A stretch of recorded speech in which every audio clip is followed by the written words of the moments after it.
Hey, what's going on, everybody? Welcome back to Live with BaldyPal. Wham, we got something new for you going on tonight. But before we get into it, let's talk to the co-hosts. Rachel, how are you? Awesome. I have no complaints. Good deal. The little background looks amazing. Thanks. It's actually really messy back there, so I blurred it so you guys couldn't see all the packing supplies. It looks But then I'm telling my secret. Yeah, you did it on purpose, I can tell. What's up, Gary? How are you, Mr. Dixie Overland? Not much, man. Better than a Chinese spy balloon over Montana.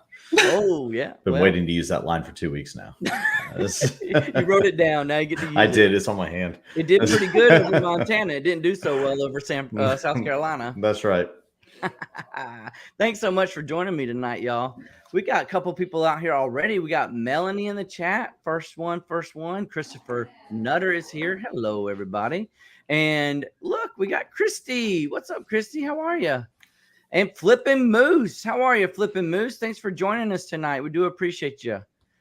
Tonight, we're going to try something new. We're later in the show. Eventually, we'll talk about something specific, and that is trying to help you find ways to increase your slow eBay sales. For some reason, things are just going on for different people, and I don't know what it is, but I know how to help you out.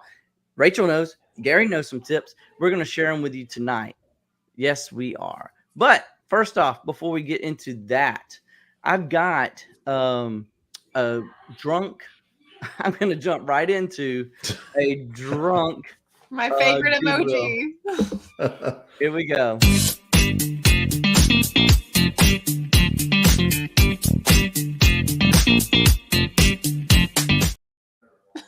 All right. So I've got two of them here for you. It is drunk Goodwill. Go home, Goodwill. You are drunk. And if you've never heard of this before, ultimately it's just where we like to talk about how bad their prices are in the stores these days.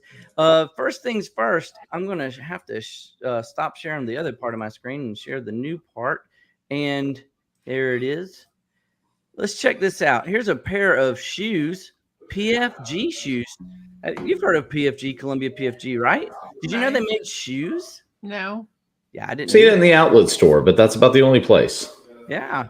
So I thought these looked pretty neat, to be honest with you. They at least got my attention because they're Columbia. But guess how much my Goodwill wanted for them? You're never going to guess. I'm going to tell you. $40. $29.99. They didn't even have a sticker. They just wrote it with pen on the bottom of the shoe. And it looks like it was at one point they were like 24. No. We're gonna make it 20. Make that. You're right. I think that's exactly what they did. That's awesome. Not enough. Right, I didn't even notice. $5 more, please. All right. Let's see here. And then this is something I actually sold recently. You know what this is? Yes, I do. Because I went to comp one out once, but there was some problems with it, so I didn't end up buying it. It is basically it's like it's called a massager, but it's really helps your back.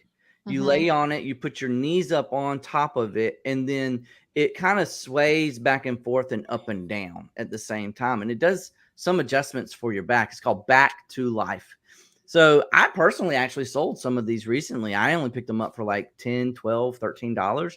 And they're worth like $100, right? Yeah, if you can get it with the charger and it works, and I mean, it fluctuates between $75 to $100. But yes, you're right. It will resell well. So guess what my Goodwill wanted for this one? $49.99. I'm going to go with $69.99. If this was The Price is Right, Rachel Strickland would have won everything. Oh, nailed it. Showcase Showdown. Yeah. Showcase Showdown is right. $49.99. They must have been like watching my videos or something. They were. They were like, oh, BaldyPal's coming back in. I actually am still trying to work up the nerve. Well, that's it. That's all I got. If y'all got a drunk Goodwill, let me know in the chat and I'll share it. I'm still trying to work up the nerve to ask a manager to let me interview them on a podcast. I'm fighting. They're not going to do it. I thought about, like, I feel like it'd be fairly easy to get a job at Goodwill, I think. And so wouldn't it be neat if one of us went undercover at Goodwill? Yeah. Like go undercover. Picker. What are you gonna do? Lose your job you don't want anyway, that you're only there as an investigative reporter? I'm gonna do it. I'm gonna go undercover at Goodwill. Do it. I like it. Totally need to put on a wig and a fake beard and just okay. I'll be a bearded woman and then they'll employ me. They might. They probably will. I was at Goodwill. I don't go to Goodwill a lot. And I was there Sunday. My oldest son and I went to a town that had a Goodwill because we don't have one here. Yeah. And they had this Disney princess, like kind of a Christmas village. And they wanted $75. It was in the case. I comp it out. It sells between like $215 and $300. And I said, hey, can I see this? They're closing in 10 minutes. I was like, can I see this real quick? She sets it up. And I said, well, I kind of wanted to open it and make sure like all the pieces are in there and nothing's broken. She's like, all the pieces are there. If they weren't, they would have wrote it on the outside of the box. And I was like, okay, well, do you think we could just double check that it's not broken or anything? She's like, okay, but they're really good about it. And if they weren't all there, they would have wrote it on the box. And so I have to hear that like 3 times. I can see where this story is going. She opens it upside down and immediately a piece hits the floor, but it doesn't break. Oh, okay. And I was like, okay, it looks like it's a 12-piece set. And I'm counting, I'm like 9. Are there 3 more pieces somewhere? And this other employee is like, oh, Beast isn't in there and neither is the teapot. And I just kind of looked at her and I was like, well, they're really good about it in the back. I was like, jobs training, everybody. I was really looking for a complete set. So I think we're going to leave it today. And then she had to pick up all the pieces, which I kind of felt bad. I was like, how can I help you get this back in the box? But needless to say, they weren't all there and it was not written on the box. Well, you know, I'm glad you actually went through it to check it and that they let you do so. My Goodwills don't even plug in a VCR to make sure it powers on. And I came across 2 recently that won't even power on, much less eat a tape, but they won't. Anyway, we got Ken up in the house. SSK Promos here. Thanks for showing up, my friend. And Drew Strickland, what's up, buddy?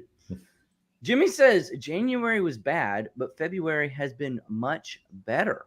So that's good. I'm glad to hear that, Jimmy. And Christy says, I just realized my sales are about half of what they were in January. So they've gone down for Christy, but up for Jimmy. So again, there's no rhyme or reason to it. We don't know what's going on with eBay, right? We don't know what's happening, but we're gonna try to share a few tips. And in fact, we can probably jump into 1 or 2 and we'll keep track of them along the way if you want to do that. Rachel, I'll put you up there on the podium first. You know, if you were to tell a friend, you know, what's one thing you could do to help increase your slow eBay sales, what would your first piece of advice be? You guys are going to like this, but just seeing like the varying comments in the chat about like my sales were slow this month and mine were better this month. I think it all depends on what we did the month before. I know that's like not what you want to hear, but if your January is slow, might have been because your December, you didn't list a whole lot or you weren't super active. And so, and I only say that because Christy, she'll be the first to tell you she took a lot of time off in January and now she's saying her February was slow and she probably knows why. Yeah. So I think if I'm going to give one tip, it's going to be to stay consistent and wait it out. Like eBay is not a sprint, it's a marathon. So the work you put in today, you're going to see the benefits and the fruits of that labor a week from now, maybe even a month from now. So keep your head down, stay consistent.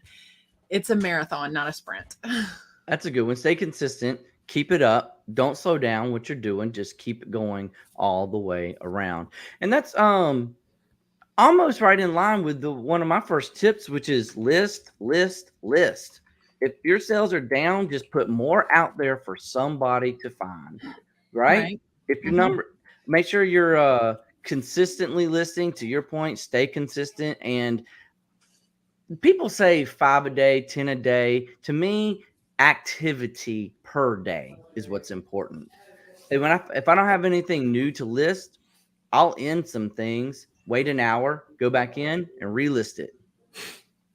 What you laughing at, Rachel? You see something in the chat? Christy said, how dare you call me out, Rachel? But she not like, she's the first one to tell you. And that's the reason why we're self-employed. Like, don't get too down on yourself because she has had tremendous, amazing things happening in her personal life lately. And her freedom and flexibility in reselling has allowed her to be present in those moments. But when we are present in those moments, which is fantastic, the next month you kind of pay for it. It's like if you work a regular 9 to 5 and you go on vacation, the next Monday after, you're really going to pay for taking that vacation. Oh, absolutely. That's right. You got backed up emails out the wazoo for sure. All right, Gary, you got one tip we can start with? I do. Send offers, right? If you have multiple people watching some of your items on there and there's just been no traction, you seem to be gaining watchers, but no one's really pulling that trigger, then go ahead and send them an offer. Everybody likes to see something go on sale, 5%, 10%, whatever it may be. And it's going to send that notification to the person's phone the minute it does that. And so I've actually purchased stuff because I've seen stuff, sent as an offer. So if it's working for you buying something, it's probably going to work for somebody else as well. That's true. Along the lines of offers, you could also, what if you don't have anybody you can send out offers to? That's kind of dependent on somebody actually looking at your stuff in your store. Very right? true. Yeah. If you have multiple watchers on something. Yeah. Yeah. So if you don't have any watchers to send out offers to, how about start a sale? Yep. Right? You can go into your eBay account and click on the promotions tab and just pick some items, or just do your whole store, or a timeline. Like, I like to choose things every other month. I like to go out there and pick everything that's older than 6 months and just like mark it 25% off for like 2 weeks, just to see what will happen. And honestly, if it's out there for longer than 6 months and it hasn't sold, it hasn't got the right buyer to come around yet, and I want to get rid of it and I want to move it anyway. Unlike Goodwill, I don't mind lowering my prices in order to move production stuff. So those are some really good starts, and we don't have to finish the list right now. We can add to it some more later, but we'll get to it more and more. Kind of want to think a little outside the box too when we talk about this, because there's lots of ways that you can get your sales up and running using the eBay algorithms, but there's other ways to do it too, completely outside of eBay. And we won't talk about it now. I'm just kind of teasing you a little bit there. But dangle that carrot. Christy says Scott has put out a video about sales just today. Okay, I didn't realize that. Timing is good, and I mean that could be possible because a lot of people have seen sales go down, and that's why people are talking about it right here, right now. What do you think? What do you guys think? What could be a reason why sales are down right now? Is it politics? Is it inflation? Is it a bad time of the year? Is it not paid check time? Well, I mean, like, what do you think? Anything you can think of? I mean, I think inflation is hurting the price of everything. Like when you're paying 4 times the price, or at least double the price for many of your grocery items, you have less expendable income. So you need to build a store that's like inflation proof. So you're either catering to rich people who inflation just does not matter. They're going to buy that piece of artwork or that piece of jewelry or whatever, regardless of what the economy does. Or you're listing things that are necessities. And since they're secondhand, they're cheaper than the store. You know what I mean? Like I can't list something at retail price and expect my store to survive in inflation. But if it's highly collectible or things that people buy with their luxury money, or necessities that are cheaper than retail, those are 2 ways I think you could make an inflation proof store. Those are good points. I didn't even think of I really like how you said, if you cater towards those who are kind of, I hate to say it, but kind of above the inflation and going to buy it anyway. Christopher, I buy shit, told me that. He's like, I just, list stuff that rich people want to buy, and then my store does fine. Yeah, that's true. That's a really good point. You need to slow down when you say his name, because you could get yourself in trouble that way. So, yeah, you can. People say it's tax time, inflation, no spend February. I haven't heard of that one. Really a thing? I've already failed that. Yeah, in spades. Too. Yeah. Have you heard of that, or are you just saying? No. I ended a stale listing recently and relisted it for more money, promoted it, and sold it within a week. That's a really good tip. It really is. There's a lot of things going on there. First of all, it was relisted as a new listing, which that alone could spark a sale. You listed it higher, which gave a perceived value like it was worth more, because if I list something for $5 versus listing it for $20, like some people look at the $5 item as junk, even though it's the same item.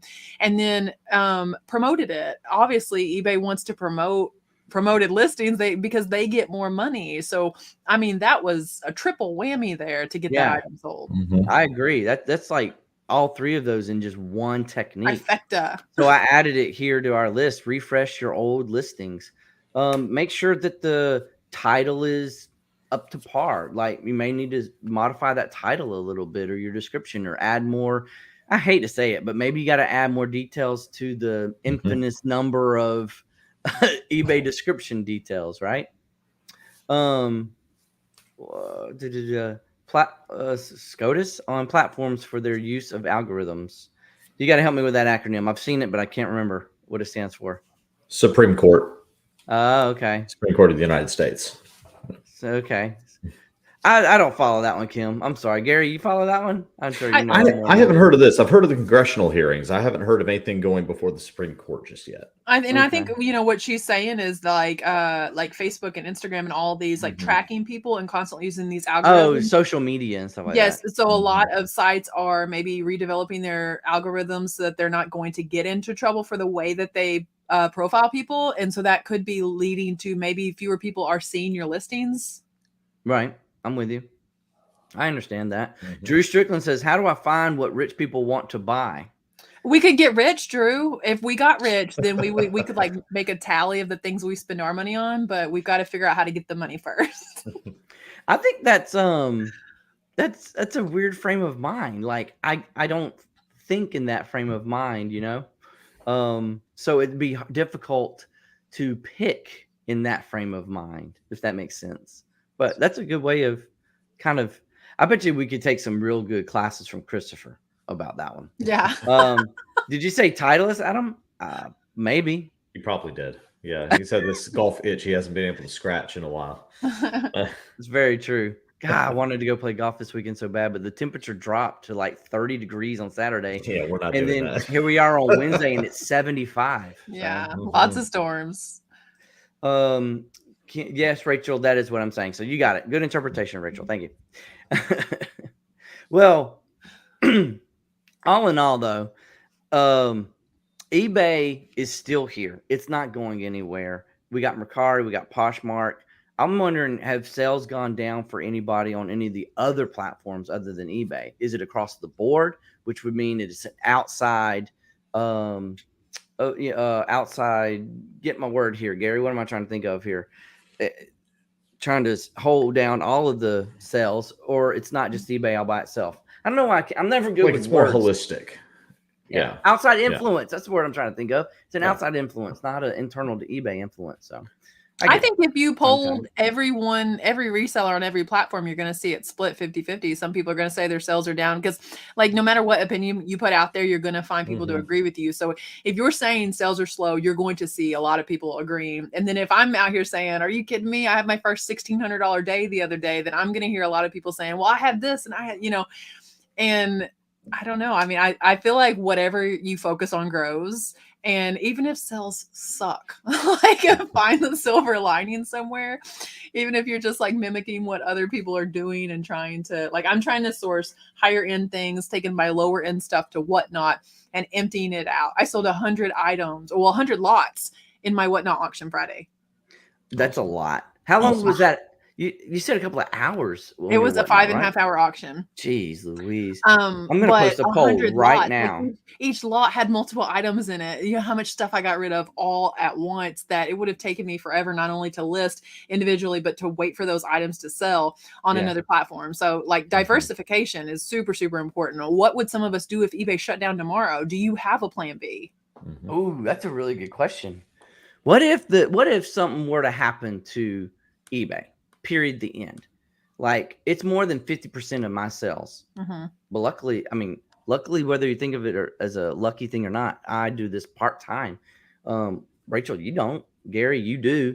But it would affect different people in different ways. Right. Absolutely. I couldn't imagine, Rachel, if that was the one and only thing you had to rely on. Yeah. If you I couldn't imagine. I guess losing your job, basically. I was about to say, it's the same as having one salary through one career, through one job. And you're so dependent upon that if your company were to fold tomorrow, well, we should be scared to death, Adam. That's what we do. That's scary. You know? So yeah, if our company were to fold tomorrow or get sold, and then they cut half the workforce or something like that, or chop down the business model to where, they're saying, well, we can do all of this through machine learning or through AI or whatever they come up with, then you better have a plan B. So it's good to have plan C, D, E, and F already there, as Rachel's saying, diversify. Somebody told me a long time ago that the way to earn is to dig multiple wells, dig multiple wells from which you draw water from. And I kind of try to follow that, you've got YouTube, you've got, things like even affiliated with that, like Amazon affiliate programs. eBay, your regular 9 to 5, whatever other side hustles you got going on. That's the way to diversify your life. Investing. Yeah, investing, to try to again make yourself inflation proof. Kim brings up a point I had forgotten about, that Posh announced that their prices on shipping are going up starting tomorrow. Is it tomorrow or March 1st? I can't remember. She says tomorrow, so we'll go with that. But I mean, they are already kind of high, in my opinion, because they're minimum priority. Like, you can't sell anything. You can't do any shipping on Poshmark. No, it's going to go up to $7.97. So I don't know, Adam. I feel like that they're one of the lowest. Well, I mean, first class is an option that Poshmark doesn't provide. No. Everything I put on Posh is hats or shirts or pants. I mean, I also put shoes on there. They're over the £1 rate, but the majority of the stuff that I put on there isn't. And I feel like that's a disservice to the buyer, because they're always wanting to make an offer for lower to make up for that. Right? Let's just put it this way. Because of Posh's shipping choices, somebody's losing money, right? Either I'm losing money because I'm going to discount the shipping, or they're losing money because they're paying more in shipping, or to make up for the difference in shipping, I'm going to discount the price. I don't put a whole lot of eggs in the Poshmark basket personally. If I get an offer on there, and I expect it to always be way too low, and 98% of the time it is. So I do sell on there, but it's like less than 10% of my sales. Gary, I know you're not on Poshmark. Rachel, are you on Poshmark? I am, but I don't pay it much love or attention. You actually just reminded me, I had a sale on there. It says that I made 4 days ago. I really need to ship that. I didn't realize that it's sold. Oh, yeah. Oh, you want to hear a bad sent me that he sold something. The man in the chat saying he's not a reseller. Let me just tell you, he's retail arbitraging all the time. He went out of town for work yesterday and then came back with stuff he thrifted because he stopped at Goodwill. All right. And he's not a reseller though. No. And he sold and shipped a lawnmower. Oh, I saw that. $78 or $76 to ship it. And he just sent me a chainsaw that he sold for $165 plus $50 shipping. Wow. $50 shipping. Yeah, he does really high shipping because he doesn't seem to understand that you can do $27 on FedEx for anything, but it's okay. It's more money in our pocket. Maybe we'll talk about that in a show and he'll learn. We're trying to live like rich people and figure out what they buy. So the only way to do that is to add another stream of income. And now my husband resells too, basically. Yeah. Excessive shipping prices.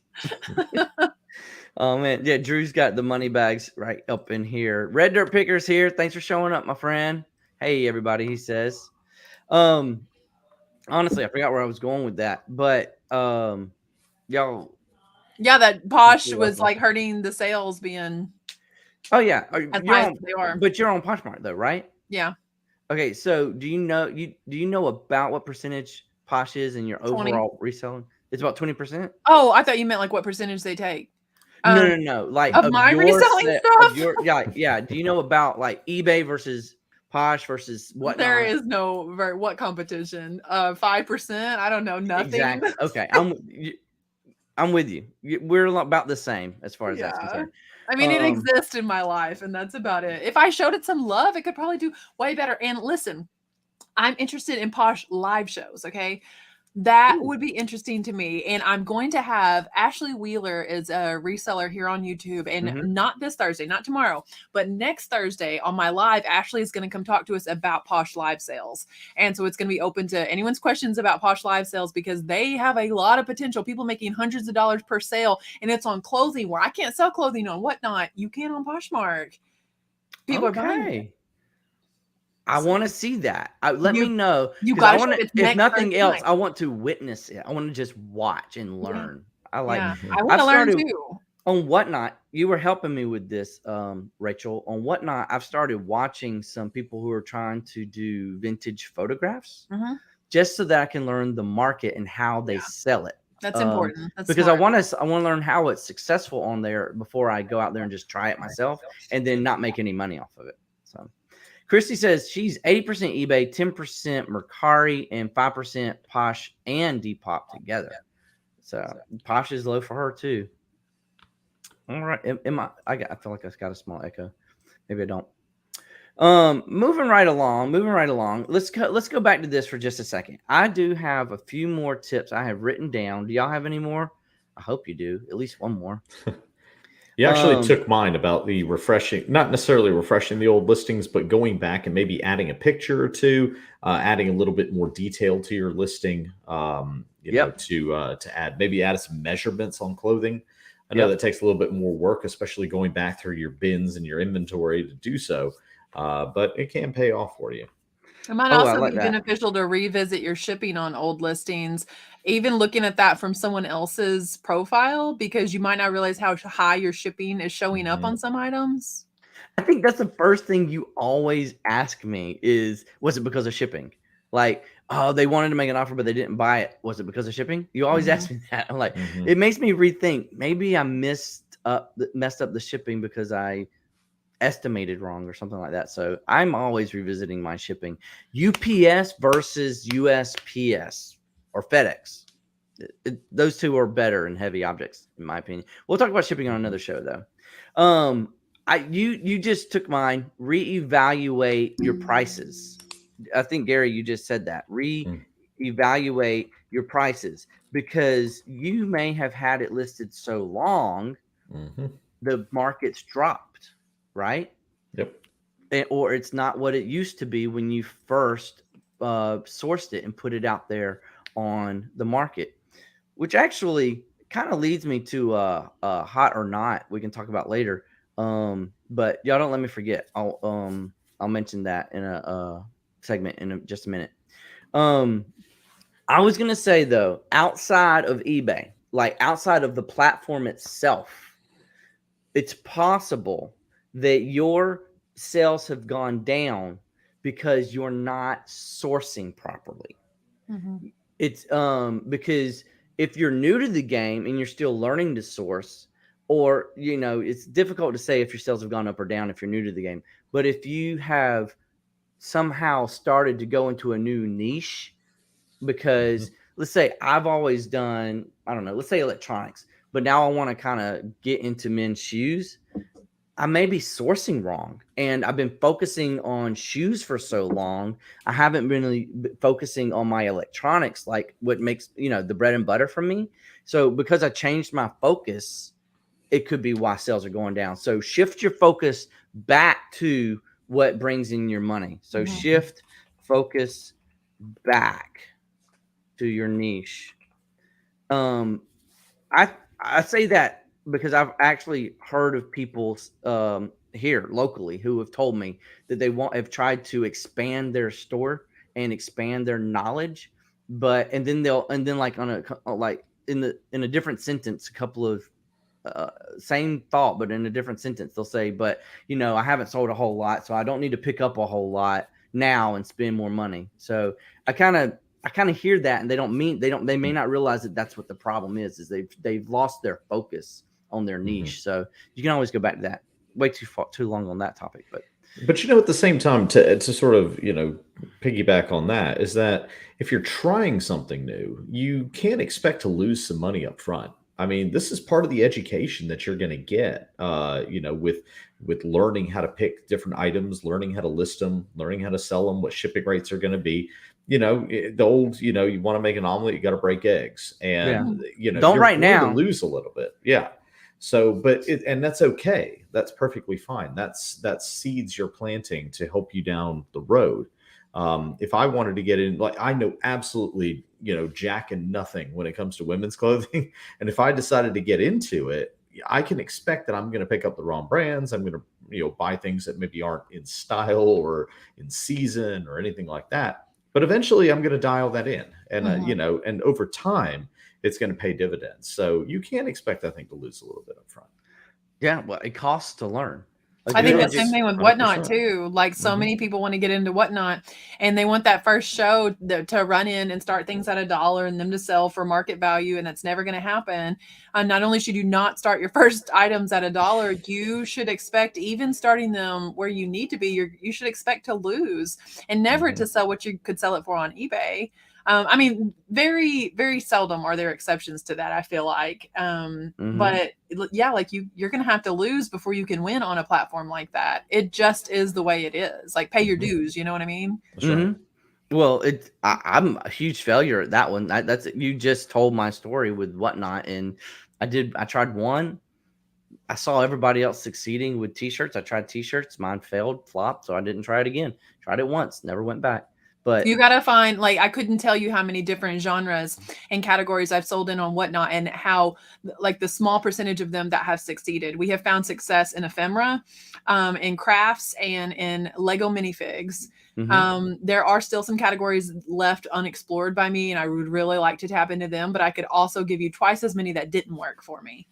And I've shut shows down after 3 items because they were so bad. I have had shows that I made $50 and worked for, 2 hours. And I try to tell myself that's still $25 an hour. You're still winning because you've got to feel better at the end of it. You have shows where you're just showing item after item and no one's buying anything. And every platform is so different, You know what I would like to do?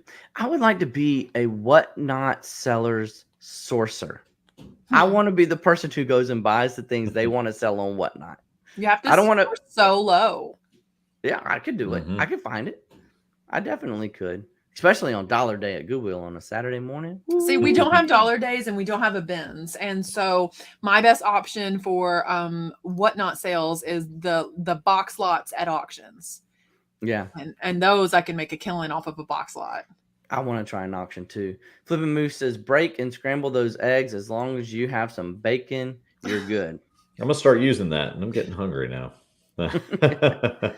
You can't break an egg these days without filing an insurance claim anymore. But right.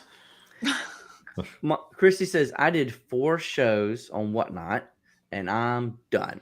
See, in her first show, she killed it. And I think I tuned in the second one for sure. But, I try to be everywhere, but you just can't. So I didn't see the next 2. But I think Christy's doing an awesome job. But it's another thing that it's like such a marathon. And I understand completely if people don't have the patience. That's me on Poshmark. I'm like, I don't have the patience for that. And so, if a platform's not working for you, be done with it. But Christy, you're good at Whatnot because you have a good personality and you show things so well. I wish you wouldn't be done with it, but I understand if you are.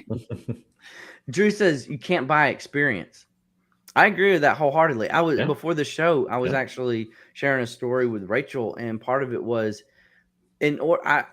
someone told me a long time ago, I think it was my pastor, in order to learn how to do something, you need to find someone who does it well and learn and watch them and learn from them and ask questions. You can't buy experience. You have to go through it yourself. That's right. Absolutely great. Happy Picker, we only did 2 Whatnot auctions and we gave up also. Maybe we should revisit it. You should.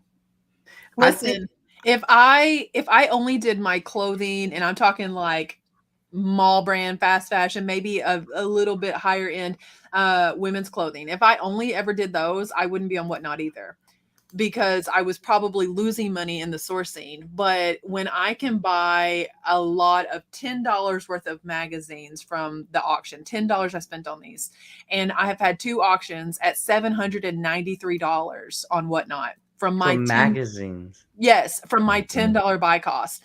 And the other day I had $44 worth of craft supplies. I closed my show out at $571. Wow. There are categories on Whatnot that if you can get the items, Dello consistently makes $100 an hour on minifigures. If you have to find an item that you can sell, in my opinion, between $3 and $5 and be okay with that, because it could go for more. But if you can't start it at $3 to $5, but if you can find an item that you can sell for $3 to $5 and you're still making some kind of money, you will make $100 an hour on Whatnot consistently, because that is about the amount of time that it takes to run that many items. And that's where he will start his $3 to $5 minifigs. I start magazines at $3. I started every single one of my 100 lots that sold started at $3 a piece. That's encouraging. That's really encouraging. You actually made me think of another way. And that is, I know I cross list already. Gary, I don't know if you do. Rachel, I think you do. But if you're not having success on eBay right now, cross list. If you're only on eBay, try somewhere else. cross list them to another platform. I use Flip, FLYP, because it's free and it's an easy way to cross list onto Facebook Marketplace, Poshmark, Mercari, and it does Etsy as well. I don't know. There's one more I'm forgetting right now, but if you don't cross list and you're seeing slow sales on eBay, try cross listing to, let's say, Poshmark or to Mercari, and see if that'll help kick some sales up and recharge your batteries. What do you think? Yeah. More platforms is always better. Hey, Taylor Exchange, what's up, buddy?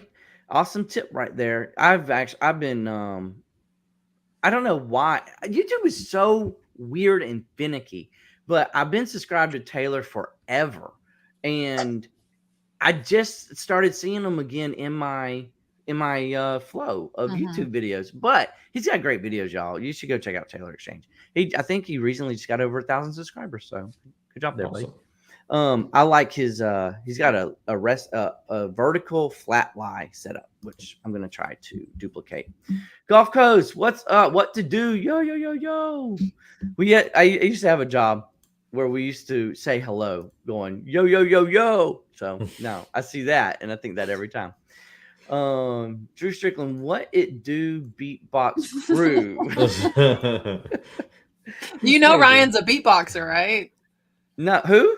Ryan, Gulf Coast Pickers. He always pops in and says, "What it do?" That's kind of his thing. And then he is a beatboxer. Like, he's very talented. He says he's going to start integrating it into his videos. He should. I didn't realize that. Super talented. That'd be great. Melanie says, I'm still waiting on being accepted on Whatnot. I finally emailed them, and maybe that'll help. Hope so. She would do great on there too, because she's got so much inventory. Casey's here. What's up, everybody? Thanks for joining us, Casey. Appreciate you, buddy. Happy Pick. Oh, it jumped on me. Okay. Happy Picker says, I've tried Flip, but doing one at a time seemed time consuming. Okay, not to steer away too far, but the trick on Flip that I have learned is go to the item and make the changes you want to see on all of the listings. And then for instance, if I import from eBay and the price is $49.99. Well, when it imports it, and then it's going to try to put $49 on all of the platforms because they don't use pennies. So I have to modify certain details on the template, and then it takes those and puts it in all of the different Poshmark, Mercari, Facebook, and then you don't have to do it multiple times. You just do it once. So that's a trick I learned. Hopefully that will help you, Happy Picker.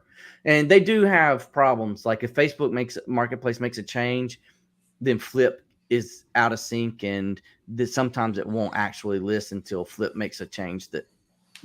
That's technology. Y'all know how that goes.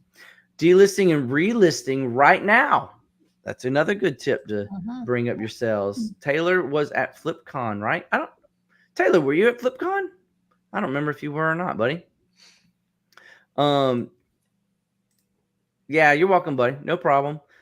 Big reason is I learned how to edit and not sound too crazy on camera like back in 2020. We all sounded crazy on camera. If that was your first couple of videos, man, it don't matter. We were all crazy in 2020. Yeah, we probably were all crazy in 2020. Very sure. So I have been watching a lot of YouTube help me things, and to his point, one of the first tips is, if you're a new YouTuber, just make videos and put them out there. Just make videos and put them out there. Just make videos and put them out there. Don't worry about editing. Don't worry about thumbnails. Don't worry about titles. Just make videos and put them out there, and stay consistent with your theme. That's the one thing you have to be consistent about, is your theme. So I'll drop that piece of knowledge to you guys right now. Oh, man. Okay, let's go to hot or not, because I don't want to forget about this. Where are we at? Hot or not? All right, so throwback. So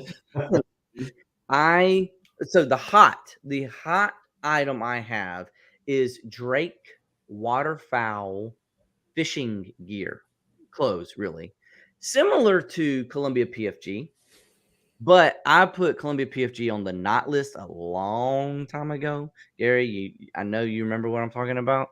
It's like, oh yeah, I don't know why they tank, but they tank. Maybe they got saturated on eBay, but they tanked hard. But Drake Waterfowl is a similar fishing company. Another one that reseller here in Columbus taught me. I'll give him credit where credit's due. His name is Vintage Adam or Adams Vintage on Instagram. He told me about a fishing brand called Simms, Simms. Yep. So that's 2 fishing gear clothing brands you can be on the lookout for. But the opposite of the knot, I hate it when that happens. I was just going to say it. The one that is sold at Academy Sports Magellan. Mm-hmm. Don't get confused and pick up Magellan fishing gear. It ain't going to make you a penny. Mm-hmm. So Magellan fishing gear, you can skip over every time, but Drake Waterfowl or Simms fishing gear, that's a good hot. Not to put you on the spot, but do either one of you by chance have a hot or not off the top of your head? I'll keep the outdoors theme going, right. And we'll talk about hunting gear. So when it comes to hunting, usually I'll say this. Now, Realtree doesn't actually sell their own line. They license out their patterns, right? I didn't know that. That's how they do it. They license out their pattern. Did they originally start selling their stuff? They did. And that's where I'm going with it, is that if you can find vintage Realtree, and this is the stuff that was actually, like some of the first runs that Realtree ever had back when the founder of Realtree, Bill Jordan, was actually selling this stuff out of a shed in his backyard here in Columbus, Georgia, by the way. Mm-hmm. That kind of stuff, it goes for a pretty decent amount of money. The other thing I'll say too, as far as a hot brand, the hot brand when it comes to hunting, is look for Sitka. That's spelled Sitka, Sitka. It is high end, sort of on the very high end of hunting clothing. It's really, really good stuff. I got hunting buddies that absolutely swear by it. And if you go into a place like Bass Pro or whatever, yeah, for a jacket, you can expect to spend $300 on up, and sometimes the sky's the limit on it. So look for that brand, Sitka, if you ever see it around. And now that hunting season's kind of dwindling down, who knows? You might. I haven't heard of Sitka before, but I'll keep my eye on it. They make camo? Do they make? They do. And that's kind of the thing, is that they make it. It doesn't look like Realtree. It kind of has its own distinctive pattern to it. Right. But they make it for a lot of different terrains. I believe it was sort of originated in Alaska for sort of the various landscapes that you see there hunting. And so they do make various patterns that exist. Okay. It's very distinctive. When you see it, you'll be like, what's that? I've never seen that before. So Red Dirt Picker dropped and said, my crazy from 2020 hasn't even left me yet. And Drew said, we're crazy? Yeah. If we're all crazy, then we're normal. That's right. That's what my granddad used to say. Hey, you were talking earlier about diversifying into different categories, and you mentioned specifically or maybe Gary mentioned women's clothing. And so my hot or not would be if you're just trying to learn a new category, especially women's clothing, there's so many brands that one word or even a spelling sometimes could make a brand hot or not, like St. John versus St. John's Bay. Very true. Very true. So, very true. That's my hot or not is some of those brands are really close to one another, aren't they? Yeah, I almost fell for that myself until I learned that St. John's Bay is I think JCPenney brand or something. Yeah, I can't remember. JCPenney's. So, I almost fell for that when I was starting off too. But see, I know guys' brands because that's what I buy. I don't know ladies' brands, so I try to pick it up by watching videos like yours, Rachel's, and others. But there are so many brands that are so close. I can't remember if that's one I heard or if I heard it because it was good or if I heard it because it was bad. So they always say with someone's name to repeat their name 3 times so you'll remember it. And so when there's an item that I really want to remember, I'll say that out loud, not in your head, but say it out loud 3 times, and maybe there's a chance it'll stick with you. Or maybe there's a chance that if you speak it out loud, you'll actually find it in the Goodwill. Louis Vuitton. That's right. You got to wish it into existence. I did that with the GPAT one time, believe it or not. Say what? I did that with the GPAT. I went into my local Goodwill and I said, I hope I find a GPAT today because I kind of want one. And I'll be doggone. You're saying Jeep? Yes, Jeep. Yeah. Oh, I was like, what's a GPAT? Yeah, right. I don't know either. Don't expect Bronco owners to know, Rachel. But I thought you were saying like the letter G Yeah. and then no, Pat. no. Jeep. Yeah, so Jeep hats. And so anyway, I went in there, and lo and behold, not only was it a Jeep hat, but it was also an auburn colored Jeep hat. You know, Oh, so orange and man. It blue. was meant to Yep. be. It It was meant to be. was. It was. That's why I God found made the it. sky orange and blue. I found a So- green Jeep hat the other day, and I immediately thought of Gary. It was only $2. I was like, I could get this for Gary. And then I thought, or I could sell it on eBay. That's right. At least you thought of me. This is the one show, if there's not another, that we should be able to understand each other's Southern accents. That is true. Exactly. But no, not Jeep hat. I thought you were saying like Jeep hat. That's what I I'm thought like, it was. I was like, what is a G pad? Is this a golfing thing that they're going to tell me about? Is it Garmin? Is it a GPS? That's hilarious. Christy says, I'm sitting on a Columbia shirt I wish would sell someday. I mean, maybe you could for a couple of dollars, but I really think that they've lost their value, Christy. I don't pick up Columbia anymore. Now, I do for myself. Like, I like the fit of Columbia. If I find it for $4, I'll buy it for myself if it fits, but I just don't resell it. So. There's so many brands that wind up on big name BOLO list, and then the market becomes oversaturated so quickly. Another reason why you have to diversify your knowledge as well. Like, you need to know, and if you don't know, you need to learn. And as Christopher's always saying, look everything up. You probably passed something recently that was worth $100, but we're too lazy to look it up. Stop and look it up. Yeah. I did that at a yard sale this weekend where she wasn't asking very much for the stuff that she had, but it was all glassware. And I don't know anything about glassware. So I just looked over the tables and I found things that looked interesting. And I picked up some Pyrex napkin rings. I picked up a decanter, like an old liquor decanter. I picked up a green Pyrex made in the USA dish. I paid $12 for all three of those things. I was like, okay, to Gary's original point a long time ago, I'm going to pay $12 to learn a lesson about glassware right now. Whether it was a good buy or not, I don't know, but I'll learn from it. And it turns out all three of them kind of have a good resale, somewhat of a good resale value, at least $20 plus on all three of those things. That's good. Yeah. Red Dirt Picker said Reddington fly gear is good. I have not heard of that I one. haven't heard of that either. I've heard of Redhead, which I think has got a duck logo. I think it's Bass Pro Shop's brand. Oh, is I it? believe. Okay. I believe so. Yeah, that must be some kind of fishing gear. Obviously, it's for fly fishing, and there's just, I don't think, a lot of it down here. That's probably why we haven't seen it very much. There's no fly fishing in this area. Right. Yeah. You don't want to fly fish in the Chattahoochee. I wouldn't. You're telling me what you'll catch. Flippy said that vintage mossy oak is good. Mossy oak. God, I can't even read. Vintage mossy oak is good. Yeah. I couldn't pick out vintage mossy oak or vintage real tree to save my life. It's the pattern. Like how the pattern looks a lot more crisp these days. Like it's really gotten refined to where it looks like a tree. Yeah. Back then it was like, okay, somebody drew a painting of a tree on a t-shirt. You're close, you're getting there, but it doesn't have the sharpness of the image. You're going all Bob Ross on me there, Gary. That's right. Happy accidents. What's up, Justin, the flipping accountant? How are you? I'm gelling so much. I'm like Magellan.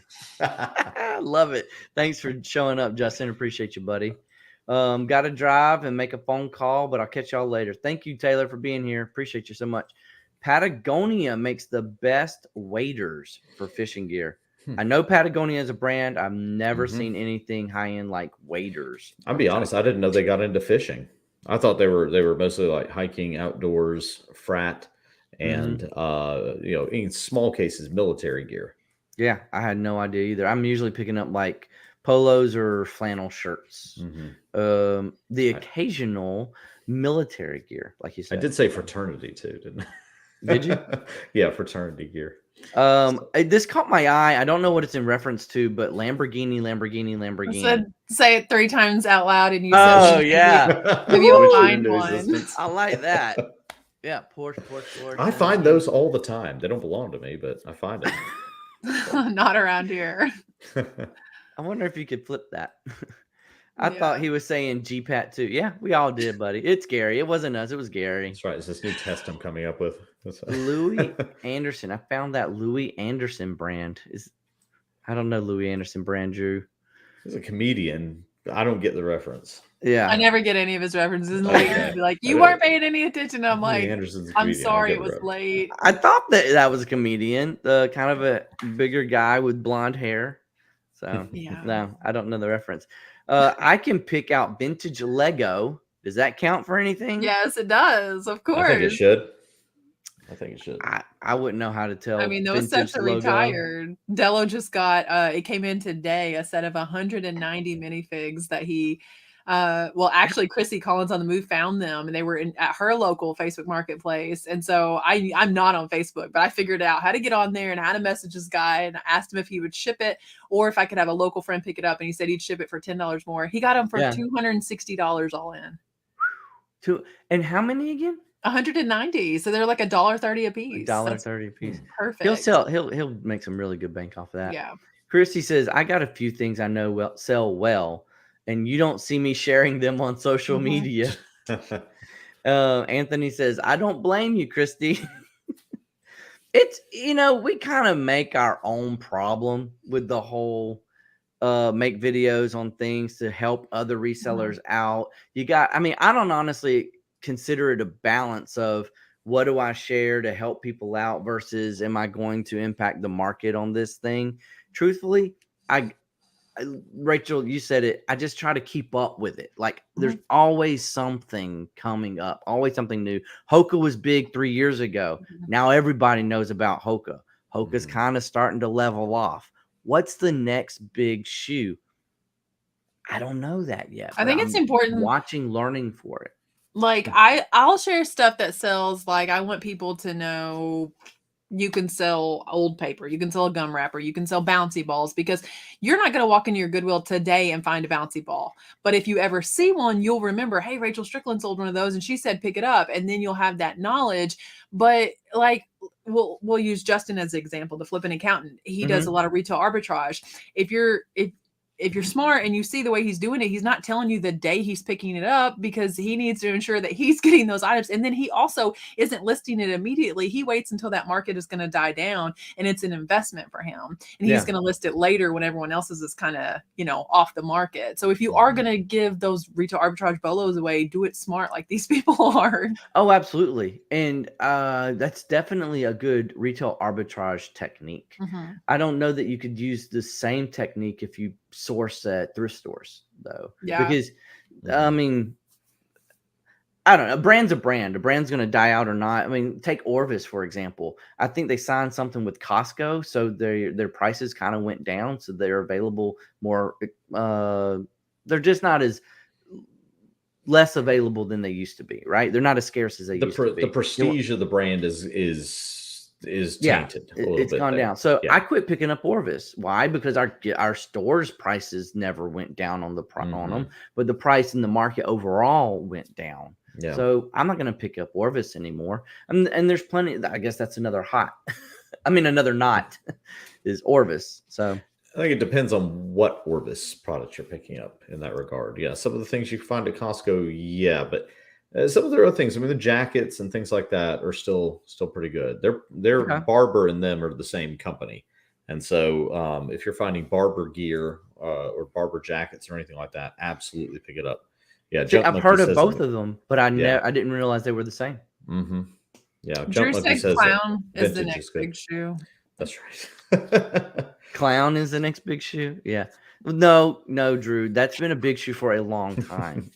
You got every guy in the chat excited about Orvis, and I'm just like, what is that, a fishing brand? Has anyone in the chat ever found Golden Goose in a thrift store? No. Shoes. Rachel, you're familiar, I'm sure. Yeah, and when people find them, they'd probably look over them because they'd be like, those are trash. Exactly. And that's what I kind of hope with, when it comes to the employees at Maybe Goodwill or wherever. Really people are like, oh man, what's this? Yeah. And what's interesting about Golden Gooses is that they have a way to authenticate them that's actually built into the shoe. Nice. They have, you take your phone and you turn on the near field communication, the NFC, and it will actually tell you if they are authentic or not based on that NFC. Awesome. What does it do? What does the NFC tag do? So, okay, totally hit my technology nerd interest here. What does the shoe do when you scan that tag? It takes you to like an authentication website, like their official website, and So then it just opens a authenticates web. it. Yeah. My Okay. wife bought a pair of golden gooses. That's right? like- and she okay. bought them brand new. And so it had that in there. And I was like, that's rad. I didn't understand that that could even be a thing. And sure enough, held up my phone to it and it authenticated it right there on my phone. I was like, wow. So that is, to those who don't realize that, that can be, and it probably is in this case, just like having a serial number on that product, right? yes, that's exactly what it is. Don't you have purses, Rachel, that have serial numbers? Mhm. What brand? Name a brand that has a serial number. Gucci does a serial number. There you go. So that's just like a new technology way of serializing your products. Yeah. So that's big. I didn't honestly realize that they did that. Yep. I'm glad Flippy backed me up on that. Costco definitely killed the modern Orvis, but vintage is still good. That's good. Is vintage Orvis made in the USA? Maybe that's one way I can help figure that one out. Well, that it's probably, just some of the designs and some of the styles and the quality of it is probably, better before they started selling to Costco and all that. So Taylor says Orvis Trout Bum is still good. Now, Taylor, you said you had to drive somewhere, buddy. Be safe. You're still typing in the chat here, my friend. But Orvis Trout Bum, I don't. That must be like a specific model of the Orvis brand. I don't know that one. They're off the rails again. I'm just reading the comments. This is great. Brian found Canada goose. Rob found gray goose, and Drew found mother goose. Gray goose and mother goose. That's gotta be some good ones, right? Maybe not to But resell no golden on eBay. goose. No golden goose. I found the golden eggs. They're in my backyard. Believe it or not, it's fine. Go off the rails. Are y'all are either of y'all thinking about buying chickens to put in your backyard? No, we've kicked kind of off the the wall, I know, but it's on everybody's mind to think about right now. It is not anywhere near my mind as a vegan. Yeah, not even a okay. Yeah, she's out on this. You had she's to gonna remind black me of market that. eggs. Yeah, it's like, hey, you got the eggs, you got the cash, But I heard the hardest part about chickens is keeping them alive. Like that's actually it would be in my backyard because we have coyotes. Right, because chickens will also attract a lot of things you don't want in your backyard: coyotes, snakes, other predators, and not to mention they're apparently very sensitive to cold and things like that too. So you got to buy heaters and coops, and they stink. There's crap everywhere. I mean, I'll just go pay. The price of eggs is going to come down. What goes up must come down. Yeah, so. She put me in my spot, Anthony. Ask the vegan about buying chicken. I know, I forgot. I just hope that the egg farmers don't go get like pre-qualified for a mortgage during this boom, and then that's true. There could be a crisis once the egg sales plummet again. I don't know. A tofu is still a really great egg replacement if any of you guys are interested. Who's the chicken pimp? The chicken pimp. I want to start a chicken rental business and call myself the chicken pimp. Yeah, the chicken pimp. That you need to start a hashtag chicken pimp. That'd be awesome. Call that my next Jeep. Absolutely. Chicken That's awesome. pimp. That's right.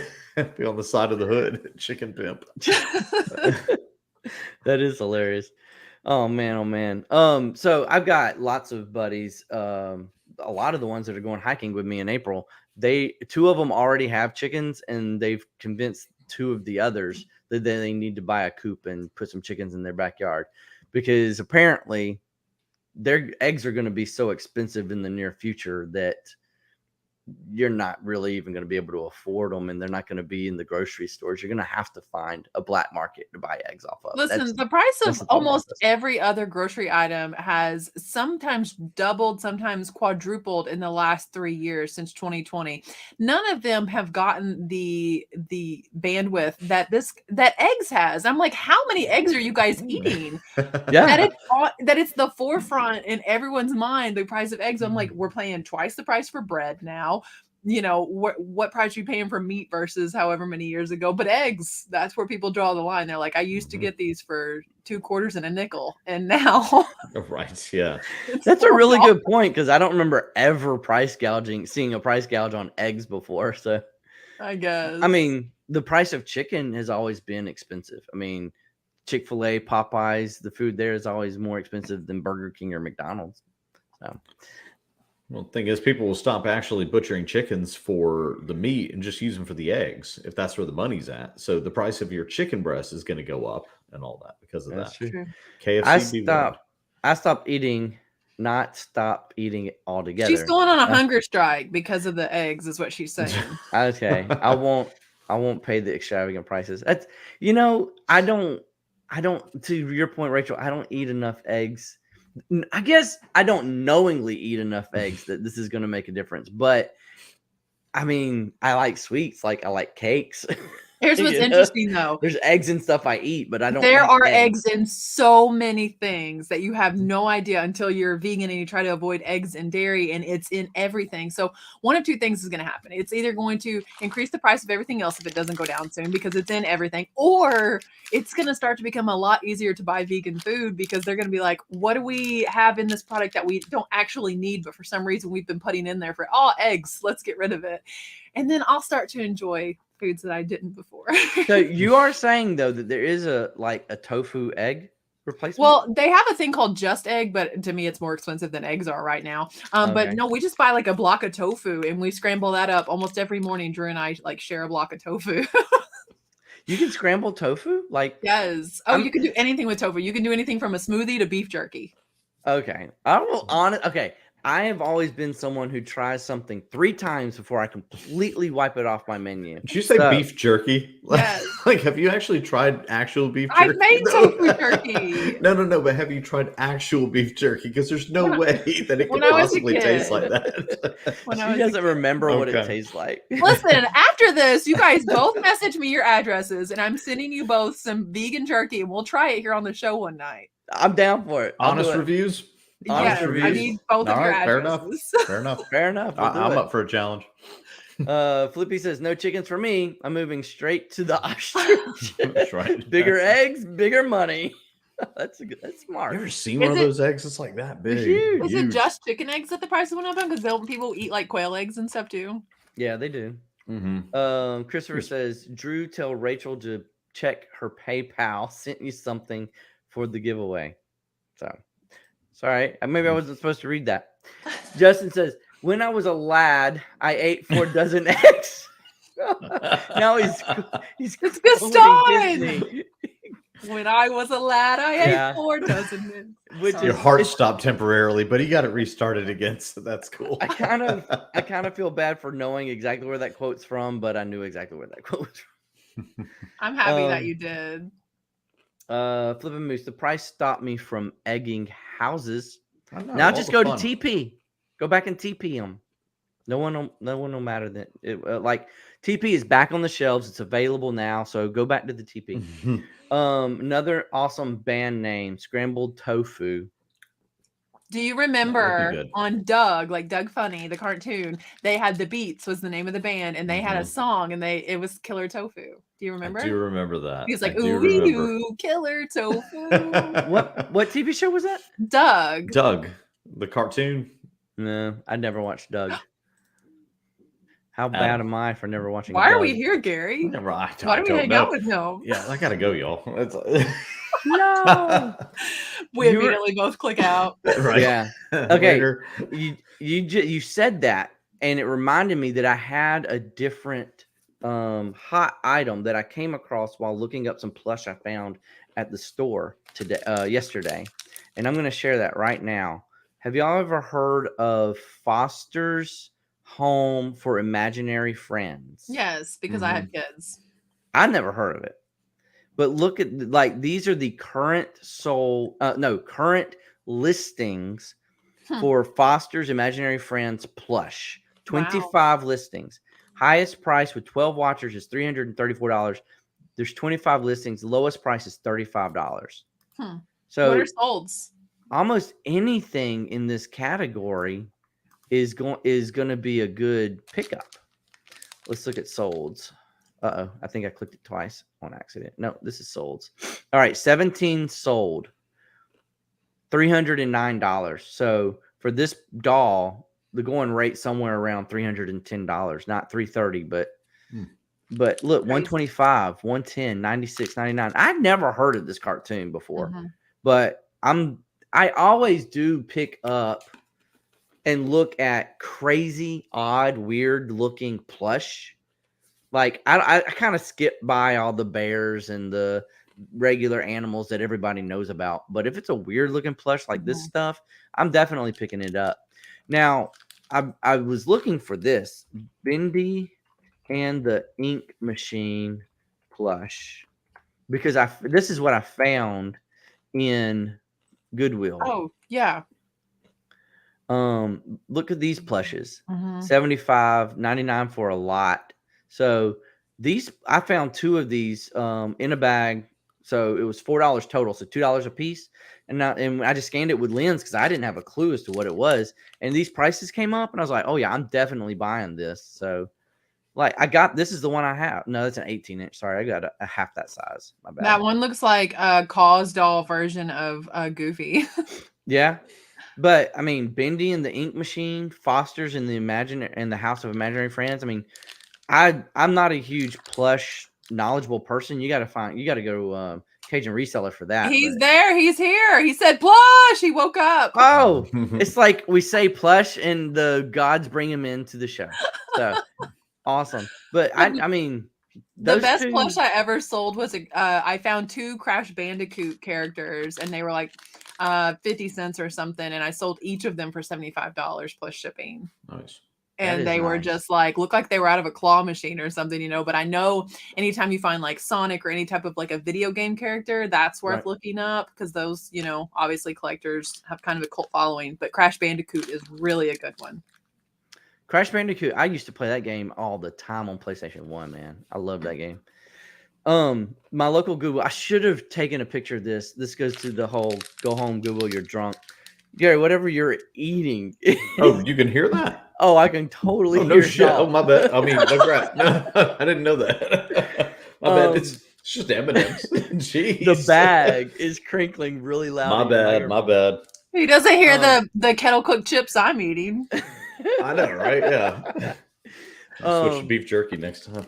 But tofu jerky, man. Tofu jerky. The in Goodwill, they have a Six Flags. I guess you won it by playing basketball or something like that. Mhm. It's huge. It's probably, if you were to stand it up, it's probably at least 4 foot tall. It's a Funko Pop stuffed Superman. Okay. But it's maybe 4 foot tall. They want $45 for it. And I didn't, I looked it up, and one half that size sold on eBay for $12. So again, I'm just go listen. on Google, you're drunk. We're talking on plush, right? That's why I brought it up. I was just blown away by a huge 4 foot plush that they want $45 for. I'm just embarrassed of how long it took me. Like, I don't know if y'all could see or hear my wheels turning over here. How long it took me to figure out that you didn't mean that it was stuffed with Funko Pops. I was like, a Funko Pop stuffed Spider or Superman. Like, how is it stuffed with these little toys? This is your version of the G-Pat earlier. Yes. It took me an embarrassing long time over here. Anyone else? Could you give me one other person that had the same train of thought, please? Oh, we're gonna be here for a while. Are you eating rocks? Drew wants to know if you're eating rocks. I finished those earlier. Happy Picker says, wish our Goodwill outlet had bags of plush for like $1, like Harry Tornadoes does. That's nuts, but that's a good way for them to get rid of it. I need to go back to the bins here in Columbus, but I've never been successful there. I go there once in a blue moon, and maybe that's why I've never been successful, because I don't like stay there for hours upon hours upon hours. But honestly, I don't have the patience to dig. Rachel, do you go to the bins? I mean, is there a bins in your area like that? So the bins is or an 3 hours. Amazon store or something like that? No, 3 hours one way. So it's a 6-hour drive to get to a bins. And so when I go, I'm there absolutely all day until like I'm done. My car has to be stuffed before I'm leaving, because it took me 6 hours, you know, just to get there. Mhm. Yeah. So maybe it's because you have it like at your disposal, you know, you can go anytime. Like, imagine if you could only go to a thrift store once a month, you'd spend all day, you'd make sure you got good stuff, you know. That makes perfect sense. Yeah. Perfect sense. And you know what? Before it was in Columbus, I'd never been to one to begin with. And then I went to South Carolina to Charlotte. No, not to Charlotte. That's what Columbia.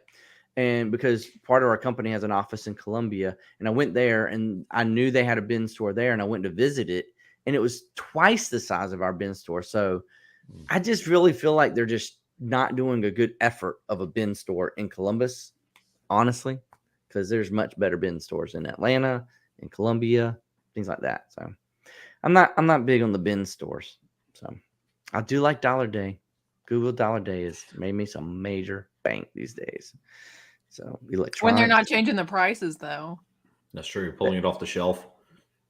Yeah. Oh yeah. Yeah, I saw that. Okay. Yeah. They had it and it was gonna be $1, but they put another sticker right on top of it. So it stayed what, $40 or something like that. So it's to their own fault. To their own fault. Are we stupid for still going and paying them money, even though we complain about their pricing? I don't know. That's a debate for another day. At the end of the day, we're the consumer, right? That's so true. You vote with your dollar. I was just about to say you vote with your wallet. Yep. So if it is, then maybe we are dumb. Maybe we are. We're showing them. I thought at one point in time the prices might go down because there was a rumor that they were losing money in this area, and we haven't seen any changes yet. Maybe we just need to wait a little bit longer and see. I will find somebody who will do an interview with me, and when we do, that'll be an awesome show. They may not do it live. I may not be able to talk them into that, but I do like the undercover idea. Like if you could actually get employed for like a week. Who would not employ me, Gary? Come on. I'm just saying. I can get a job at Goodwill. Well, you need to do it. Wear a GoPro the entire time. I was about to say, Rachel, how are you going to get employed and record it? Drew just got a GoPro, you guys. I mean, people do this all the time, right? I mean, people are undercover. Is there a repercussion though? Like, am I going to get in trouble? Do you think Goodwill could like sue me or something? No, I doubt that. So. Yeah, I would fire you. But that's about it. And I'll lose the job I never wanted. That's right. Yeah, and you can have the honor of saying on your resume that you got fired. What if you were like, it was a whole series and it was reoccurring, like you put out the video and then go back to work the next day and eventually they're like, we watched your videos. I think if you call yourself an independent undercover journalist, that's what I'm saying. Yeah, an investigative journalist, then you're covered by the First Amendment. Like, you're good. Protected? I believe so. Probably. As long as you're not trespassing. As long as you're not trespassing, you should be fine. Yeah. And they I mean, the only thing that they have that they could do is if you recorded like behind the scenes things that aren't public. That's exactly what I want to record, like the pricing strategy. No, yeah, that may get you. That may get you. How are you going to get it recorded to begin with? You're going to have to carry one of your Gucci purses with a hole torn on the side with the camera in it. See, as a woman, you just wear your bag crossbody and you clip the camera right here because no one wants to make eye contact with your chest. And so they don't want to look down and see whatever it is that might be a camera, or you're like up here. That's right. It's like staring at the sun. I'm sorry. You're not going to get away with that with a GoPro. I mean, it's the size of an Iron Man arc reactor right there. I might. I would say you need to hide the camera. That's what I think. I think like glasses. Get some fake glasses with the camera on. Glasses with the or they have like a necklace or something. Mm-hmm. Yeah, that you gotta hide the camera. You can't put it in plain sight and expect them not to say anything. See, my luck totally do it, man. I will. My luck, that would be the moment where they reduce the prices, and so I've got nothing, and I've been working there for a week, still can't quit because I feel obligated. As I promised Sandra I would come in and work her shift. You know, it's like, man, I'm stuck here now. They're treating you like a model employee. That's like the best place I've ever seen. They're gonna put you up on the manager, like, yeah. Call you team leader in a week. Now, if you work there long enough to get your picture in one of the posters that's on the wall and you're immortalized at Goodwill while you go pick, well, that is a championship trophy. Yeah, okay, that's a Super Bowl ring right there. You mean like get yourself in the Goodwill outfit, like sweeping the floor, and then they put you in an advertisement? Yes, and it's up there for years. It never comes there. Well, see, that's part of the problem. They're not going to replace what's up there. What's up there's been there for 14, 15 years. That is true. Drew has to wear his GoPro so low because his beard keeps getting in the way of the footage. And so it's like down on his stomach. He's going to be Put it on his belt loop, on his belt buckle. That's what he said. My GoPro is a belt buckle. I think he should hide it in his beard. I mean, Really weird just point of sort of comes view. out there. That's hilarious. I got to see these videos. Is he recording while he's out at the thrift store or doing something? No, he's with recording while he's electronics? like changing stuff on his car and his truck and There you go. stuff like that, like DIY stuff. There you go. That's awesome. Yeah, GoPro belt buckle, a belt buckle mount. There you go. That's what he It's not needs. He's bad. got a hat mount. It did come with a really cool hat mount. Mm-hmm. I used to wear that, but at one point in time, I made a weird suntan line on my body head. GoPro crotch mount. Yeah. Nah. If you got to zoom into something, it's going to look. This one super clips awkward, on your so- hat bill though. Like it's not that weird. Well, no one will look. elastic thing. Hey, no one will look. Just like Rachel was saying, no one will look directly into the camera on this one. That's what It's I'm not- saying. Not Like so much looking into the camera is the motion you're going to have to do to get the shot you want. You know? or pick up the microphone sound. Right? you're People like will notice flopping your that. crotch around everywhere when you see a good Can deal. Can you say that a little louder? Talking to the microphone. But I will tell you this. Okay, if you do this, you need to invest in some wireless mics. That way you can clip the mic. Like, let's say Drew is the one with the camera in the store and you're the employee. Wait, you want us both to get jobs? Yeah, no. He could be a customer in the store recording, right? But you happen to work there. But if you're wearing the microphone, his camera will pick you up no matter, like, it's like within 100 feet, right? So you may be like 100 feet away from the camera, but it'll be clear audio into the GoPro. So And he that's just needs to shop my entire shift. absolutely. And hey, that's not unheard of. Resellers stay in Goodwill all day long. Can This you is guys imagine me at a job at this point? Do it. This is Oh a my full gosh. sting operation. Yeah, I expect this video to be out by May. Wholeheartedly. I'm ready to watch this. I've seriously considered it. Mm-hmm. Well, we're planning. Gary and I are planning with Bama Picking something big that's going to happen. Hopefully, it'll happen in April. We're trying to get our calendars together. It's tough these days for 3 grown adults who have families to get their calendars in sync, but it's going to be big. And I'm going to leave that little teaser with y'all. It's going to be something you've never seen before. I was about to say, it's something that's never happened before. We're all getting jobs at Goodwill. No, I'm just kidding. But Before Did Rachel you use does, your right? studs of the reselling community calendar to get your calendars together? Yeah, we are. We're all sitting here on Instagram watching. Okay, flip the page. How about March with Mr. St. Patrick's Day jumping in the air? How's that? No, there's no times in March. Yeah, Nice. we tried. When is Gary going to start his voiceover career? As soon as they call. Yeah. Drew could pretend to be a stalker. Kind of already looks like one, admittedly. He said, yeah, pretend. He does stalk me, you guys. You know, I was thinking about that as I was saying that. Like, Drew would be like Drew, the guy with the beard and the glasses and the hat on, would be recording the lady with the pretty blonde hair all day long. Yeah, that's totally a stalker. I'm going to go tell people that he was recording my feet specifically. That's right. Yeah, we're really getting off the rails now.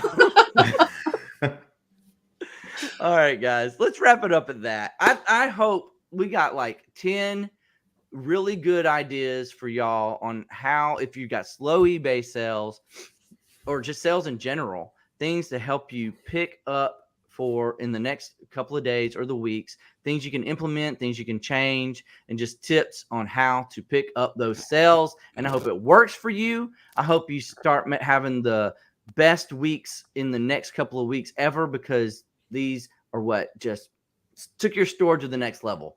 I really hope y'all made got some benefit from this, guys. And if you haven't subscribed already to either Gary, let's see if I can get this right. There you go, Gary, or Rachel, the links are down in the description below. Make sure you click those and show them some love. Hit a subscribe, hit a like, all that good jazz. And hey, if you haven't subscribed to BaldyPal yet, what are you waiting for? If you enjoyed this conversation, there's lots of more of this every other week. So y'all do that too. Any closing comments, Gary? Anything coming up on your channel? Anything like that? Man, I've got so many ideas. I actually have this book now.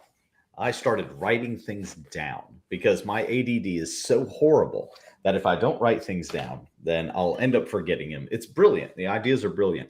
But we actually do have a couple of things that we have in mind. Good. You know, there's a couple of big shows coming up in the Jeep world. Jeep Beach is coming up in April, and Florida Jeep Jam is coming up in May.